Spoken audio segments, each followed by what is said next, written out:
Like there's so much more than just the short-term cash flow, from this event, and pretty much kind of all things that you do. And that's where, for me, kind of the law of attraction comes in, right? Like when you focus on the good, when you believe that there's a reason, when you trust that more good things are coming, they do. Because I think when you're in that mind frame, right, then you are more primed to see opportunities, right? Instead of gathering proof of why things won't work, because there will always be ample proof of that, where you have to zero in on why it's going to work, and then all of the ways the universe shows up to support you.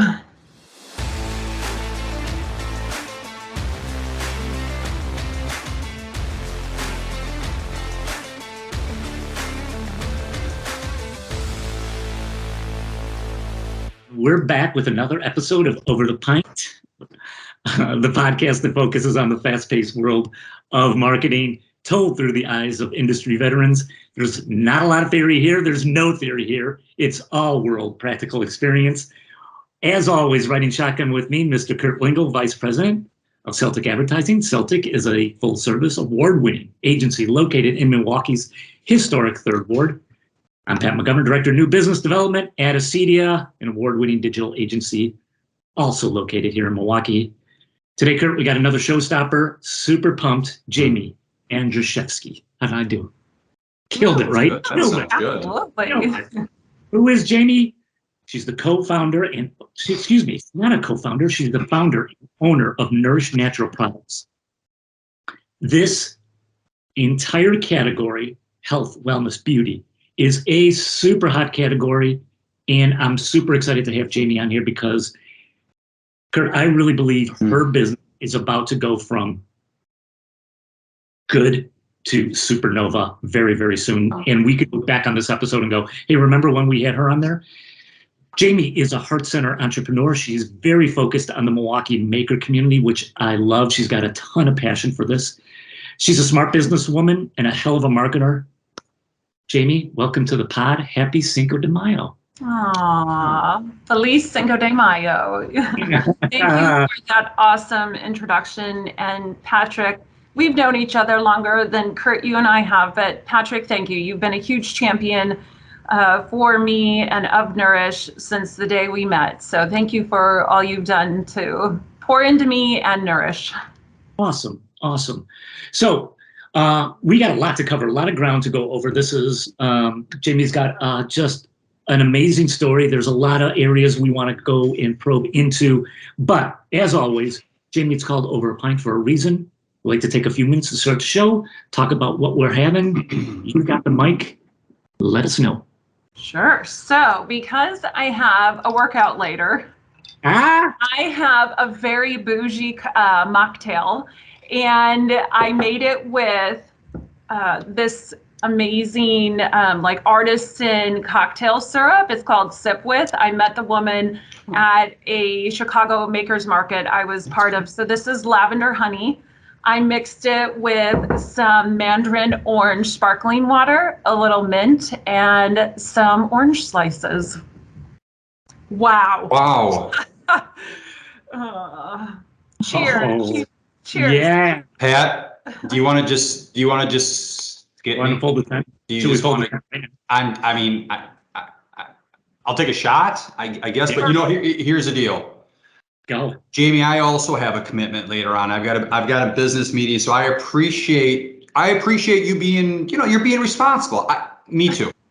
I have a meeting, so I'm going to go with a coffee stout. Nice. And Pat, I had this the last time, but you know what? Sometimes you just have to go with the coffee stout. This is 2 times in a row. This is from Central Waters. Great brewery up in Amherst, Wisconsin. We also have a location now in downtown Milwaukee where you can go drink their great beer. So I'm having a coffee stout, their brew house coffee stout. So anyway, cheers. Good to have you on the show, Jamie. Cheers. Sounds delicious. Guys, I'm going with the Lakefront Brewery. I've got an IPA, India Pale Ale. I wanted to have I wanted to have, Kurt, I want to go with a Modelo. Just didn't get my butt over next to grab one. Oh, I love Modelo. I know. It's a good And beer. Cinco de Mayo, that would be a good fit. Yeah, Jamie, start. The Sip With, did you get that? Like, where do they sell that at? So the woman who owns this does have a website, but then I got it right at the Maker's Market that I was at, and she actually distributes her cocktail syrup to many Chicago restaurants, and so they make their cocktails with her syrup. Was that the one that I saw you at? The one right before Christmas? Oh, that was the Cream City Creatives Market. That was at Turner Hall. Yes, that is a holiday market, and it's one of my favorites. Yeah, but that wasn't that one. Okay, I got you. All right. I have to check that out. That's awesome. Anyway, we're not talking sit with. Kurt, why did you get it? Yeah. What's it? Yeah, I'm sorry. Stay with the show. Jamie, give people the elevator speech. Tell us a little bit about you, your background, and give us the Nourish story. Yes, absolutely. So I love telling my story, and I laugh a little bit because just recently I read through a journal entry that I had from several years ago, and it was a vision board exercise. And I very specifically wrote in there that I never wanted to run my own company. So I love how life has other plans for us. And I'm really having the time of my life. So I am grateful for this pivot. But prior to Nourish, I spent my entire career in corporate America within marketing, business development, and sales. And in very early 2018, I was let go, right? Our department was expensive to run. The company was struggling, and so they laid us all off. And I, though, right away knew that this was going to be a blessing in disguise. And so I spent some time really being intentional about what I did next. And I knew my journey needed to be filled with passion and purpose. And during that time, my daughter received a DIY lip balm kit for her 6th birthday, and we had so much fun making the lip balms, but I didn't actually want her to use them because they were full of synthetic ingredients. So we ordered organic everything, made more lip balms than we would ever use in a lifetime. So I decided to offer them up to an online moms group I'm part of, and they sold out in minutes. And so the marketer in me was intrigued, and I thought, I make a lot of natural products for my family. I've always been very into mindfulness or very into wellness, and then also mindfulness, nutrition, and health. And I really wasn't finding products out there that had 100% clean formulas. So I'd been making natural products for years. So I took a couple of those, I posted it to that same moms group, and those sold out too. And so I started thinking, is this something here? Is this something I should be doing next?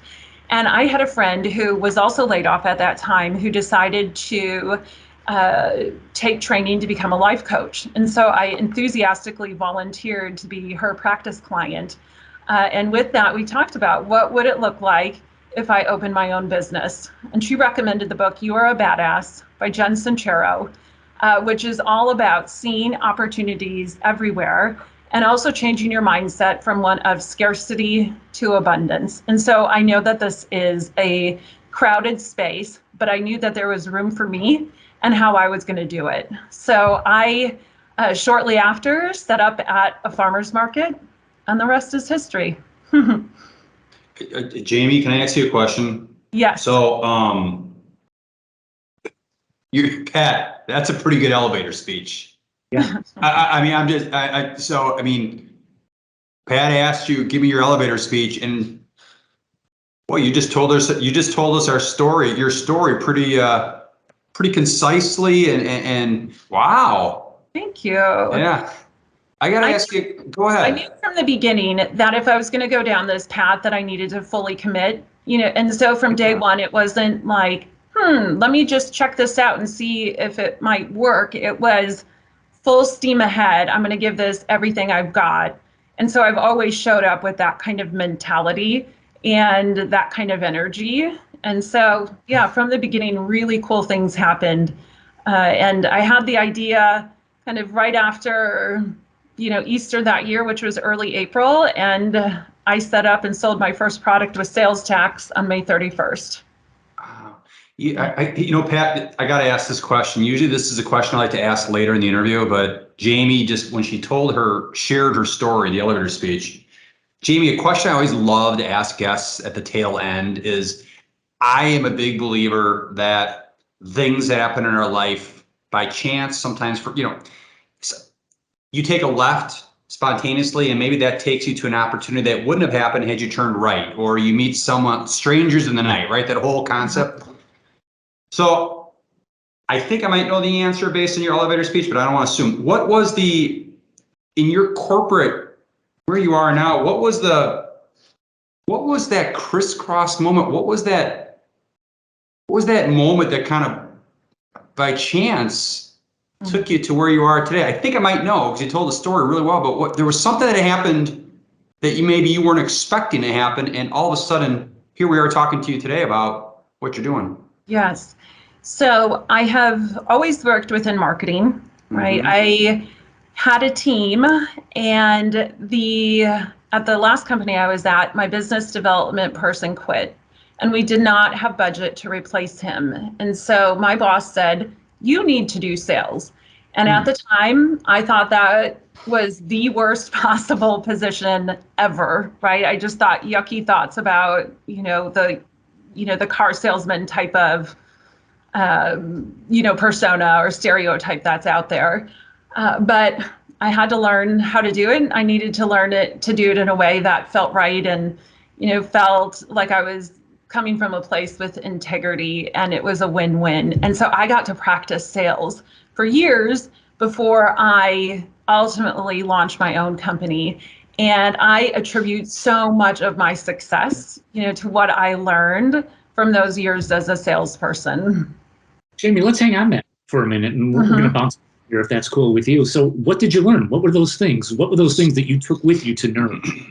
Sure. One of the biggest things was that first, you try different things, right? And you get feedback. But what I learned, because I worked for a cooking magazine, and I shake my head, but I'm just going to share this with you because we all, have those beginner moments. And so I was pitching non-traditional revenue opportunities to kind of media giants, right? And why I thought a subject line that said ooey gooey chocolate cake would, get an open, I don't know why. But what I quickly learned, because nobody was responding, is I need to go out and get to know my customer. So I reached out to people in the area and I said, hey, this is the product that I'm pitching. I don't know this industry very well. Can I just sit down? I'm not trying to sell you anything, but can you just share with me, what are your pain points? What do you need? What are your goals? What is the language that you use? And I met person after person, and they shared with me, what they really needed. And so what I took from that is you really have to listen to your customers, right? You have to speak their language. You have to be solving a problem for them, not just trying to sell something, and here are all the list of benefits. And what I also took from that is the importance of having, really good relationships and being playful, with the relationships and having fun with each other. And kind of on the other side, I really learned how I didn't want to do things, moving forward as well, because that company was in a bit of a, financial trouble, that there was such a focus on the win for the company, and very kind of myopic focus on that. And so I feel I have a huge heart, and I love win-wins. I love when it's great for both people, and I knew that's how I wanted, to continue forward in my next life. You touched on something there, Jamie, that I thought is really super cool, and that is, and this picks up from the last time you and I talked, and that is know your customer. And you spend a lot of time still going to events, and talk to us. I think I know why, but talk to us about your thought on going to events. And by events, I'm talking about literally being at farmers markets, literally being in front of the customer, marketing, talking to people about your product. You spend a lot of time, energy, and resources to do that. Give us your philosophy. Talk to us about that. I'm fascinated with it because in a world that is so digital, you seem to be zagging when everybody else is zigging, right? Yeah. Yeah, events are incredibly important to me, and they've played I've had different phases of why I've participated in events. And I think for me, and Pat, you and I have talked about this, where I really feel the majority of winning is starting. I think so many people live in their heads for so long, and something that you guys preach too, it's not about theory, right? It's about real world experiences. So I knew what I wanted to do is take my MVP, right, my minimum viable product, right, and that I knew the product itself was excellent. But in going to the farmer's market, right, my packaging wasn't totally on point, like my labels weren't totally on point. But I knew that I needed to get out there. And instead of thinking, what are people going to respond to? What do they want? I just actually got out there and I talked to people, right? And I observed every single person who came to my table. What did they look like? What did they look at? What did they ask about? What did they want that I didn't have? And I kept taking that feedback, and who was coming to my table, right? And so what were they willing to pay for things? And I just kept observing and taking that information. And then I kind of over time used that to develop the products. I used that to create the language that's on our labels, right? I used that in what kind of language do I want to use when we, do marketing in our social posts, right? I just kept listening to them so that I could use that exact language when I spoke back. So that there was that initial phase where it was all about just getting myself out there, selling a product, gaining some confidence, and then listening. So the customer part of that was super important to me. And then kind of from that too, building awareness, brand awareness. You're not going to meet people sitting on your couch, right? So I wanted to show up, and I think so much of our success is showing up. And, I showed up at all of the markets, and I really learned, who is my customer? Who are the people, people in Wauwatosa, they love Nourish, right? What is it about Tosa? What is it about Shorewood? What are those people? What are their commonalities? And then where we weren't selling, why weren't we selling that? And so then, from there too is, meeting other people in the market, and meeting other people in the entrepreneurial space and becoming friends with them and learning from them, and learning what are other great events, what are best practices in this space, who do you know, and pouring into them as well and being really generous to them. And what happened and what I soon saw too is that then I started creating brand ambassadors, for Nourish, both with my customers and with my fellow maker friends, who then when they were out and about and they heard about opportunities, they either shared those opportunities with me or they recommended me for opportunities. And I just found that my network just kept growing exponentially every time I set foot, at an event. And so, I continue from, that customer research space, but now like we have two big events this weekend and we're launching new products. Soft launching. And what we want to see before we invest a lot, in producing more of these products and doing a big marketing splash, will there be a response? Are people picking them up? Are people buying them? What do they think it's cool? Do they not really care? So for me, I still use it in that way. And then also for me, right, like these products and this company is so much of who I am. And so when I get to show up and I get to hear directly from customers who've been using our products, and hear those warm, fuzzy testimonials, and people who their lives have been made a little bit better, because of that product, or I, in addition to selling products, I really believe in pouring into our customers and reminding them that you matter. And I'm also very kind of authentic and vulnerable and give people permission to be fully human. And people who share just these beautiful stories, with me of the impact I've had on them. Like for me, that's a huge part of, being at events and just still being able to connect with my customer, and pour into them, right? There are huge businesses that can collect a whole lot of data on you online, but I think there's something special, and I know, Kurt, it matters to you and the work that you do with kind of your clients, that emotional connection. And I think when you're right with someone and you make them feel special and important and that they matter, that to me is so much more significant than maybe a personalized email, right? Like to have that connection. So for all of those reasons, events matter to me. Well, I got to tell you, so I was jotting down, a lot got packaged into that response, a lot of good things. So, it's interesting, Jamie.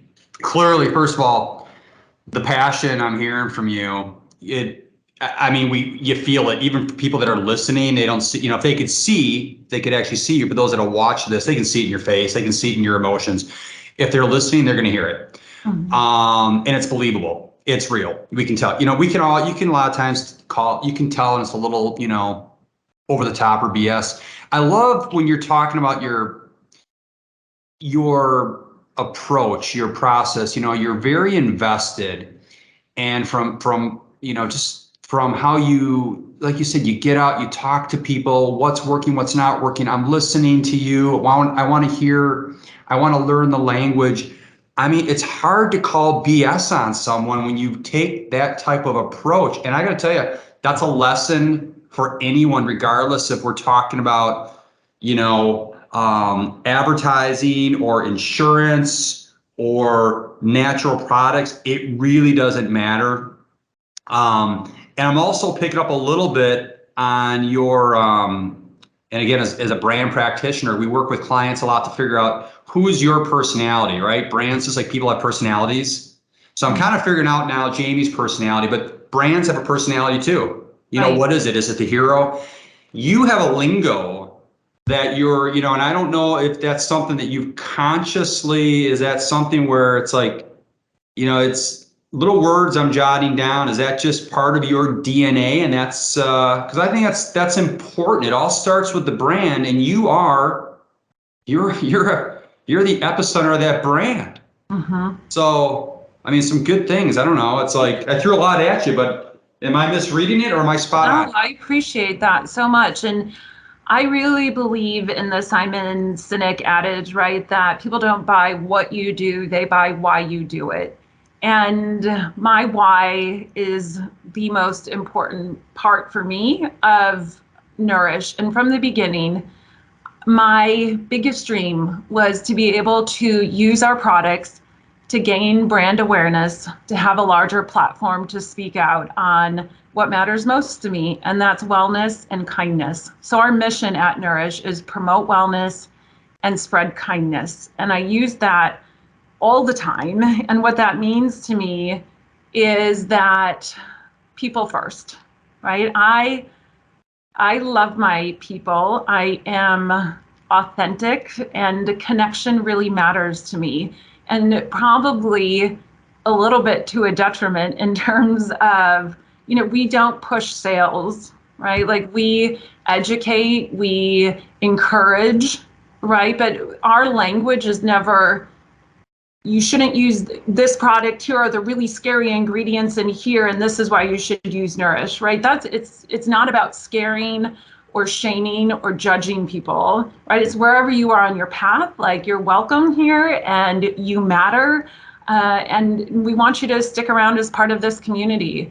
And I think that people, just as much as they enjoy the products, like they want to support our message and they want to support me. And so, yes, I am a huge part of this brand, and I work really hard at it, right? Like when I show up, I bring it, right? I show up with energy, I'm prepared, and I pour into people the entire time. And on my end, I really protect and cultivate that energy. And if this sounds woo-woo, I really make sure that I'm high vibing all the time, when I'm with people, and I do what I need to do on the back end so that I have the stamina to continue to do that.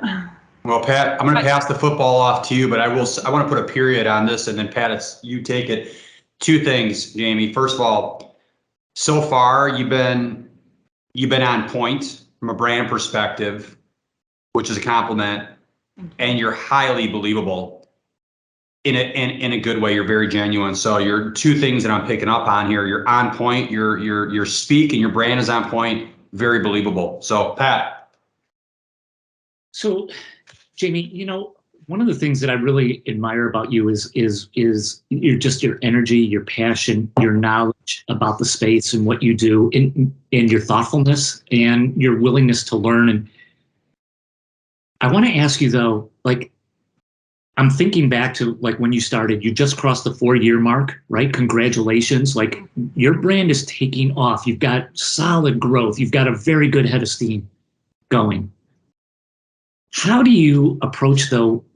What's the playbook that Jamie uses when you run into challenges? The things that like, I'm just thinking about you 4 years ago going, okay, making some like lip balm in my kitchen is way different than selling all kinds of products and having a website that does e-commerce. And now I got to hire people. And, oh, there's the accounting side. I mean, it's like, my mind's racing and I'm like, I don't know how to do that. How do you overcome? How do you start looking at your different challenges?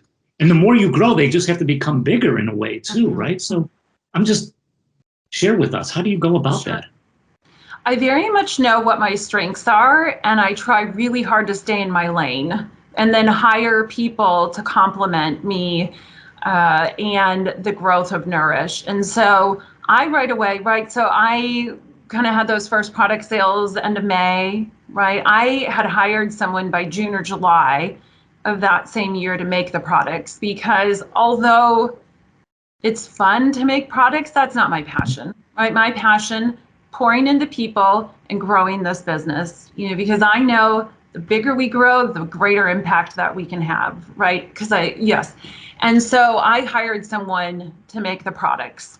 And then, so we now have, we fortunately, or unfortunately recently lost someone, but we have a team, I have a team of 6 women, who are amazing and structured and organized, because I am ideas and, just want to be creative and push, all the time. But I have this team around me. And kind of the next challenge that I'm looking at right now is we've had a lot of tremendous organic growth. We've not done a lot to, in terms of any kind of paid marketing. And for about 3 or 3.5 years, the majority of our retailers, we have about 100 across the country, they've come to us and asked to carry our products. And so now we're in a space where we need to, I believe we've hit kind of a plateau in terms of if we just stay organic, right? Like this is the level, and I want more. And so how do you expand, right? And so now it's looking at, okay, I know I need to spend more time on sales. And so where can we bring in help? And for me, our customers, so 94% of our customers are women, and 80% of them are on iPhones. And I bring that up to say is that, with all of the iOS changes, like we have to do things differently than before. And so it's looking at, okay, so we know that, but then we also asked our customers, how do you find out about new products? It's through word of mouth. Half of them said word of mouth, the other half said Google search. And so we're working right now on our Refer a Friend program and our loyalty program. And then on the other side, in terms of Google search, we've started chatting with some SEO strategists. We've started chatting about digital marketing. And I think that we are so focused on delivering a superior customer, experience. Like we want people to be so poured into and so taken care of. Our energy is there. And that's great if you can get customers there, right? But we're recognizing, how do we get people? How do we get traffic to our site? How do we, convert them once they're there? And so that's where we're reaching outward and, bringing in some expertise and some help. So I approach the challenges, Patrick, in that who's out there doing an amazing job at it, would love to hire them. However, I recognize my smaller budget. And so who can we tap into that serves businesses my size and do the next right thing? I think part of, you asked me about what are some of my challenges, is that I'm not super focused all the time. I really have to pay attention to, okay, what matters most? What's going to move the needle most right now? And yeah, what is that next right thing? Because I want to do it all, and that's not possible. So, okay, what makes sense right now? Gotcha. So Jamie, talk a little bit about, you're running a successful business. You're managing people, right? That's a lot of work. Oh, hey, by the way, you're a mom. You got that little thing going on, right? You're a wife, right? You've got a lot of irons in the fire. Talk to us about a day in the life. Like, what's it like? How do you organize to stay as focused as you can? I totally get life is throwing a lot at you, right? And you can only control so much, but how do you kind of just map out like your day, your week, your month? Like, share with us. Sure. So I really prioritize self-care.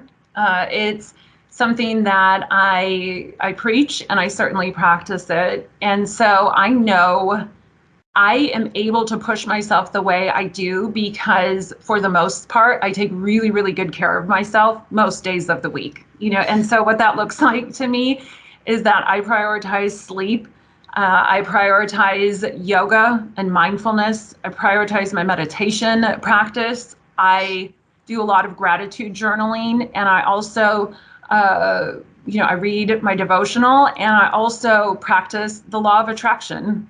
And that I really believe that what you focus on is what you get more of. And so I make sure that I'm focusing on the right things.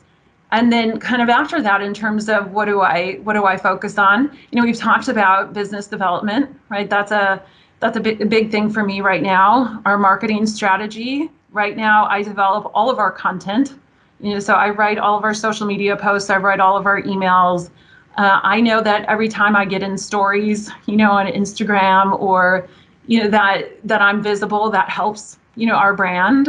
And so, trying to get on there. And then also, I have this amazing, beautiful team, and I want them to know that the work they do matters, and really pouring into them and, encouraging them and always reminding them of the why, we do the things we do, or why I'm asking what we do. And then I spend a lot of time pouring into our customers who reach out and ask questions, as well as fellow makers, right? They see what we're doing and they just want to know my thoughts and how do we do what we do. And I love sharing. Yeah. To my family though, my family, I have this amazing husband who believes that Nourish is the best thing that we do. So I am super blessed that on days when I'm like, oh my gosh, I just need to go back to corporate America, right? Like this is so much. He sits me down and he has a great talk. He just encourages me. And then my daughter, like she loves Shark Tank. She loves businesses. She creates her own businesses. She's 10, and and I work a lot, but I. Within protecting kind of that self-care, I make sure to pour into them, and that it's the three of us, the AZ3, and when they tell me, like I'm also very perceptive when I feel like like I've just pushed way too hard on Nourish for too long. It's like, okay, time out, right? Like, focus on what matters most. Jamie, when you say you work hard, give us a sense, like what's like you start the day at X and you close it down at Y. What again, typical type of, what kind of hours you So I'm fortunate in that I start the day whenever I wake up. I don't set an alarm because I mentioned, like, for me, sleep is so hugely important. And I notice I have like pity parties when I don't sleep enough. So I get in my sleep and then I just go, and I go until as late as I need to go. Mm-hmm. And, there are some weekends that, I'm at events both days, of the weekend. And so it's, you definitely, as an entrepreneur, you work all the time, but also when you love something so much, it's a part of you and it's an extension of you, and we're still young. And so all of this is still so, exciting and rewarding for me. And so I constantly check in with myself, like, how am I feeling? And if there's a day where, I'm not high vibing, it's like, Jamie, it's okay. Take a break, right? Take a break. go to yoga, just like turn off. And just knowing that it's okay, because most of the time you're working really, really, really hard. I really like a lot of guests that we bring on, we talk about culture and the type of culture that they're trying to, instill into a company, large brands and even, a company, small companies, there's culture. I like that you talk a lot about what matters most, leaning into your why. I just think, I agree, Jamie.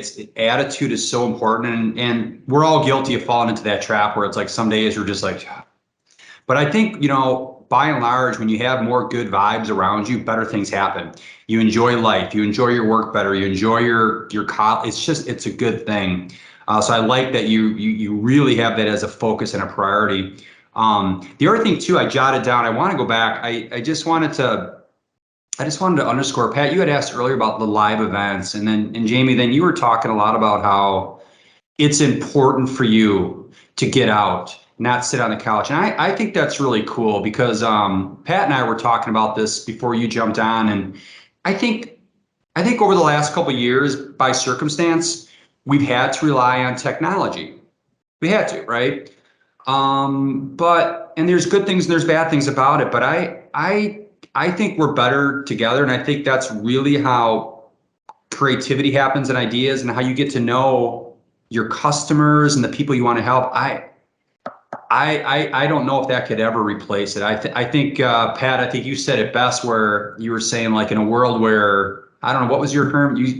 In a world that's doing this, Jamie's doing that. I agree. Because Jamie's talked a lot about a lot of personal live touches. I like that. I think you're spot on. Thank you. And I think what happens when you're out there and when you're genuine, right? Like, I really want what's best for my customers, for Nourish, for my team, for me, but I also really, really want what's best for other people, right? And people sense that, and people sense when you're authentic, and people, they do business with people they know, like, and trust, right? And when you show up and you are those things, they want to support you. And so for me, I've gotten so many opportunities because I show up, right? We've gotten corporate orders from large companies in this city because they saw me and they wanted to try to figure out some way to support me, and so they bought gifts for people on different boards, or they bought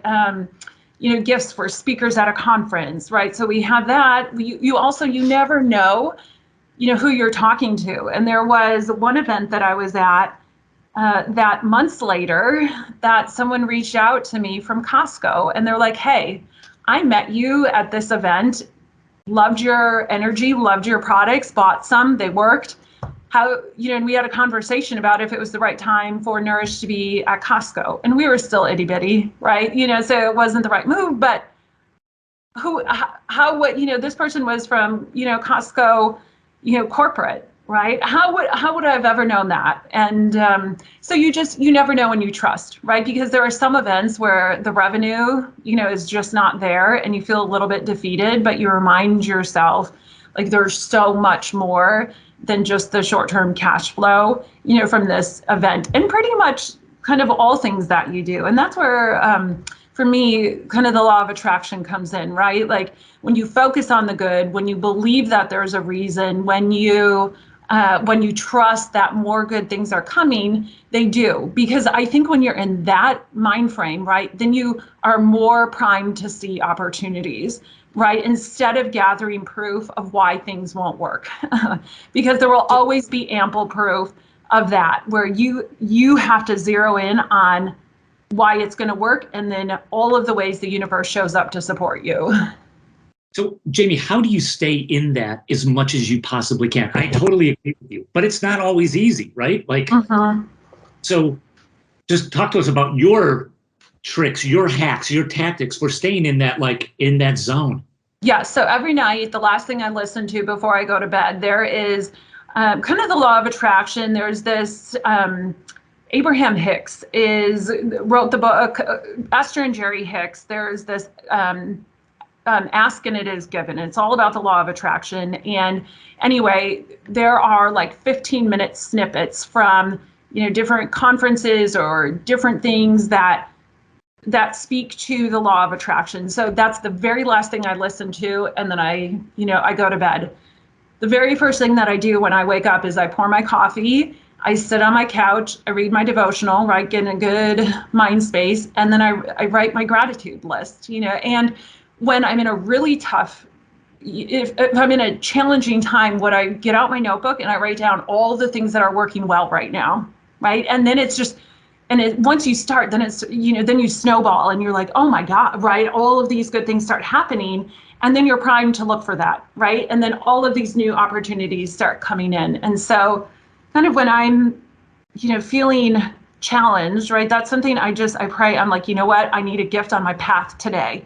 And it arrives, and then you get yourself in a great space and you keep going, and it's pretty awesome. I like your glass half full. I dig that. I wish I could have Pat, I need something on my desk here, like a cup of, like I need Jamie every so I'm gonna plug her in and get her on the phone because that is attitude is everything, and you're so positive.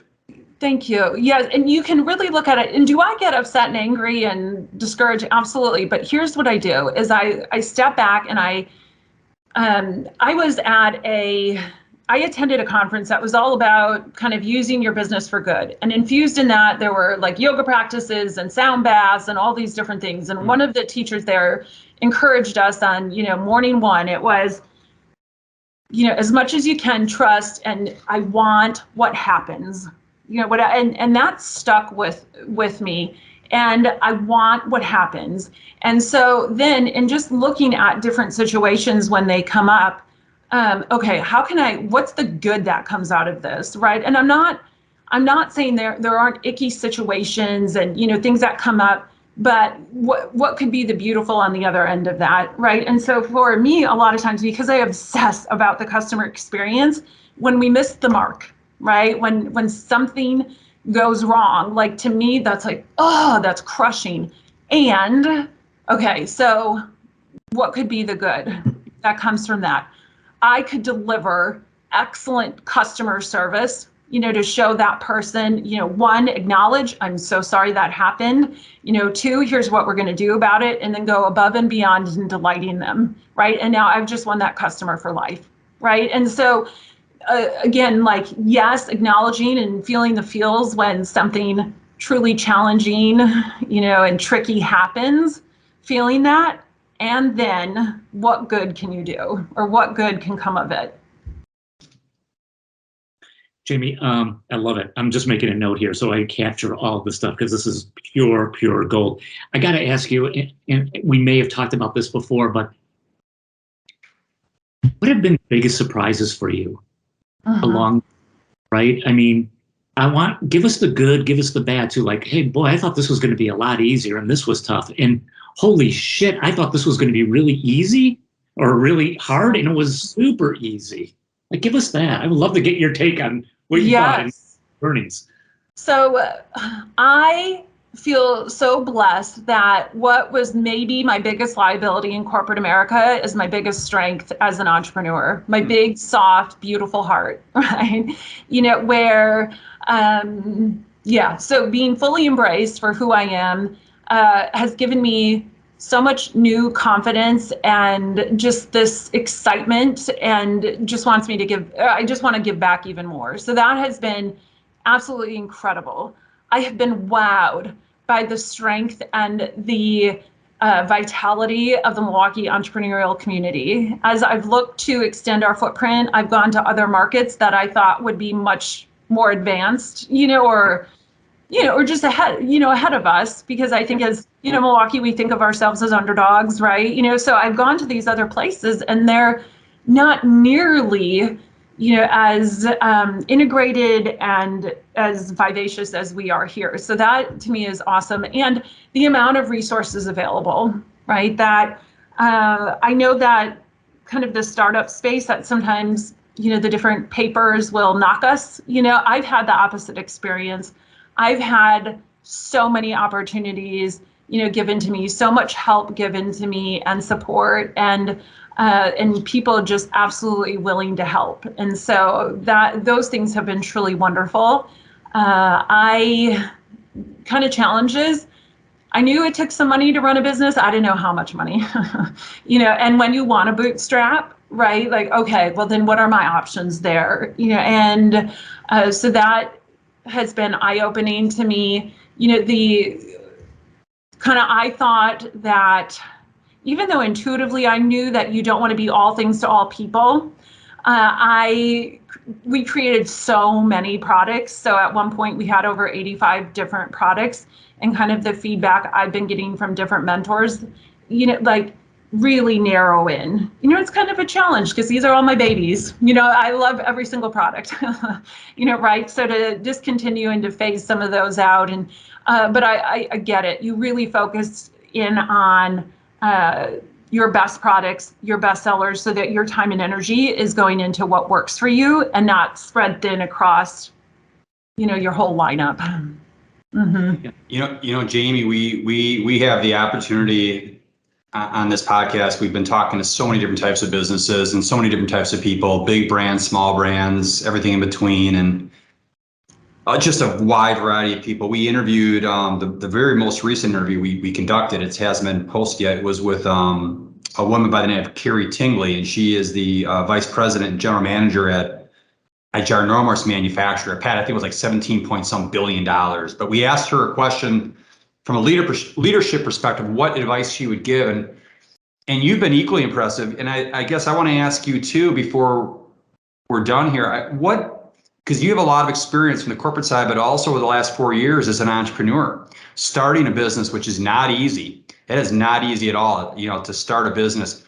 What advice would you give to, let's say there's the next Jamie out there, whomever, where it's like, I want to start a business. The pitfalls, you've seen it. What advice would you give to someone that's looking to do this? And what do they need to be successful? I do a lot of mentoring, and a woman just yesterday emailed me with another thank you, of thank you for encouraging me to start, and she said, I have on my bulletin board, the majority of winning is starting, and so putting yourself out there in a safe, kind of lower risk way, like an event, that's so important. For me, focusing on your customer, right? I've spent thousands of hours with my customer, right? I know them in and out, and I really believe that matters, right? If you're looking to build a brand that, for me, I don't want to sell Nourish, right? Like I don't have an exit strategy, in mind. I want to keep growing this and developing this. And so I believe, you really need to focus on your customer. Pat, you and I have talked about this in terms of packaging. In the beginning, I created all of the labels for our products in Canva, and it was a great way to just start and get out there. But the moment that we reached out and worked with a professional graphic designer, got more sophisticated labels on our products, our sales doubled, right? So packaging really matters. And while I think that people appreciate, artisan products and handcrafted products, they also want it to look, sophisticated and professional. So that's a big part of it too. And then what we've talked about too is showing up and getting out there. And I think a lot of successful businesses, you have people who you're not afraid to get out there and to talk to people and to make connections. And for me, a big thing too is we've been incredibly generous, both in what my accountant terms in our P&L as schmoozing, but I don't know, to me, like I love to appreciate people, and I love to make them feel good and poured into. So we do a lot of gifting, but then we also have kind of a huge social impact program. And I think that people really care about our why, and they really care about being connected to a business that puts good out into the world, right? So we do a tremendous amount of product donations.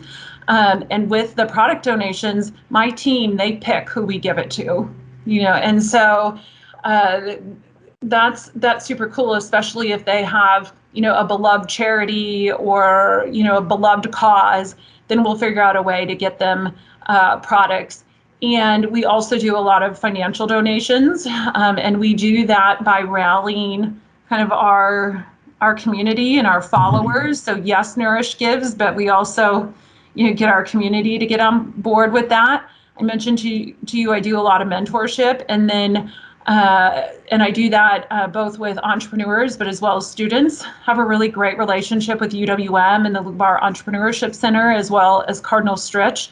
And then we do some advocacy work, right? When people need help, we do what we can in knocking on doors and calling offices to, to get people some help. And because, again, it all goes back to the message that you matter, right? And so I know that was kind of a lot at that tail end, but I just think that the biggest kind of the lesson is show up and care, and really great things happen. I like that. Yeah. Show up. Don't be afraid to show up. Yeah. Jimmy, one of the things I love about you is you seem to be just an avid learner.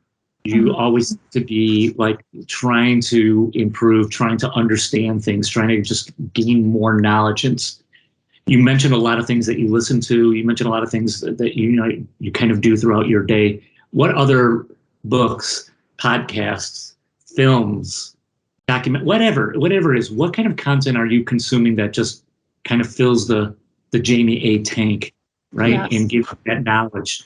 Anything you want, like, yeah, let us know.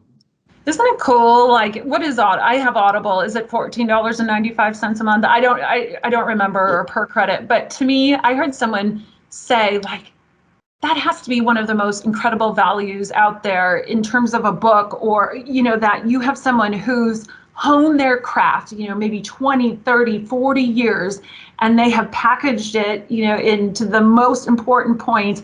Here it is, right? And you get access to that for $15, right? So I love that thought. And so my Audible library is huge, and it's filled with both business books. The one that I'm listening to right now is called The One Thing.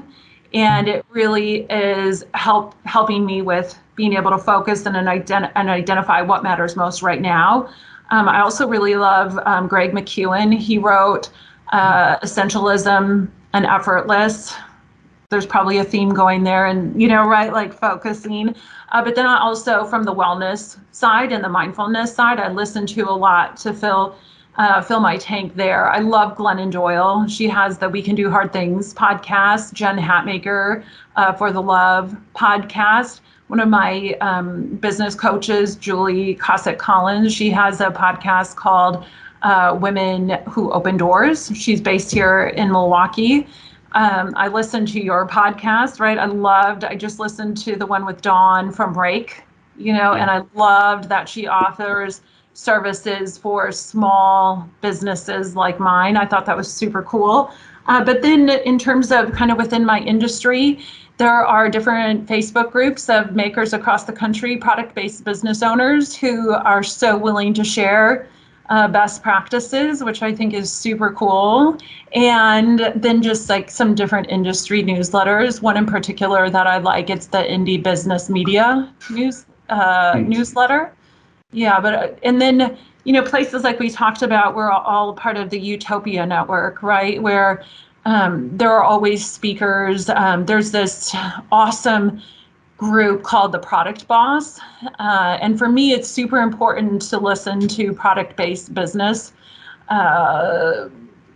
education, because I think by default, I hear a lot of service-based business education. And so for me, I really need, because although there are many similarities, I also think that there are significant differences. And then I reach out across the community. So I lead a mastermind group, of product-based businesses, and it's sharing, of what works for you, what topics are on your mind, and then when you have a time like March and April, if it's the economy, inflation, whatever it is, and consumer discretionary spending wasn't as high, to be like, it's okay, we've got this, right? Business can, ebb and flow, and it's okay. Keep moving forward. So we're in this together. Mm-hmm. Jamie, thank you so much for being on the podcast. You've got the last word. Oh, by the way, this Sunday's Mother's Day. I don't know if you have any specials going on at Nourish, but you may want to promote that a little bit. The mic is yours, lady. Aww. Well, a huge thank you to both of you for this incredible opportunity and just giving me the platform to, share my message and share a little bit more about Nourish. And so with Nourish, we'd love for you to join our community, to check us out, to see if it's a good fit for you on Instagram and Facebook, where the handle is at Nourish Natural Products. Our website is nourishnaturalproducts.com. And check out too, if you want to come and experience us in person on the website, we do have a Find Us tab. It lists where we're going to be and when. It also lists the retailers. We have a beautiful network of boutique retailers who carry us, and I'd love for you to support them as well. I think overall, though, I just really kind of want to end this and just remind people that, wherever you're at right now, it's the right place to be. And we need you, and we need your voice, and we need your gifts exactly as you are right now, because you matter. Jamie, thank you so much for being. Thank you, Jamie. Anybody who's listening, everybody, the product is fantastic. So if you haven't tried it, please check it out. You will not be disappointed. Thank you so much for being on. It's great seeing you. Cheers. Cheers, Jamie. Thank you so much. Cheers.